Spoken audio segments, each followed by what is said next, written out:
এই সানগ্লাসটা এবার বার্থডেতে শাওন আমাকে গিফট করে। তো এটা কিনতে গিয়ে আমাদের যে এক্সপেরিয়েন্স হয়েছিল সেটা একটু আপনাদের সাথে শেয়ার করি। তাহলে আপনারা বুঝতে পারবেন আমাদের দেশের কাস্টমার সার্ভিসের সাথে এখানকার কত পার্থক্য। আমরা একটা প্রিমিয়াম আউটলেটের সানগ্লাস হাট থেকে এটা নিয়েছিলাম। শপে এটার প্রাইস ছিল অ্যারাউন্ড $150। তো আমি যখন এটা ট্রায়াল দিচ্ছিলাম তখন সেখানকার একজন এমপ্লয়ি নিজে থেকে এসে আমাকে বলছিল, "তুমি চাইলে গোল্ডেন কালারও নিতে পারো।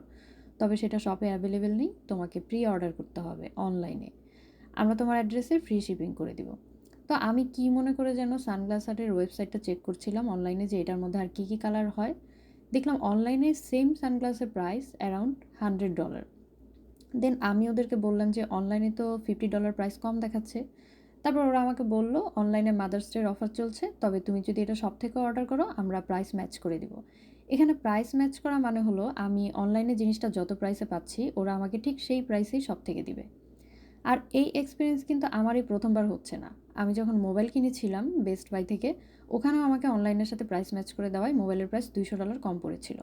একবার ভাবেন, আমাদের দেশে আপনি কোনো দোকানে গিয়ে বলছেন এটার প্রাইস তো অমুক জায়গায় এত টাকা কম, আর আপনাকে বলবে তাইলে যান ওখান থেকেই কিনেন। তারপর আবার সেম ব্র্যান্ডের সেম জিনিস অনলাইনে একরকম, দোকানে একরকম প্রাইস। কারণ জানতে চাইলে খুবই অদ্ভুত একটা ব্যাখ্যা দিবে, কিন্তু প্রাইস কমাবে না।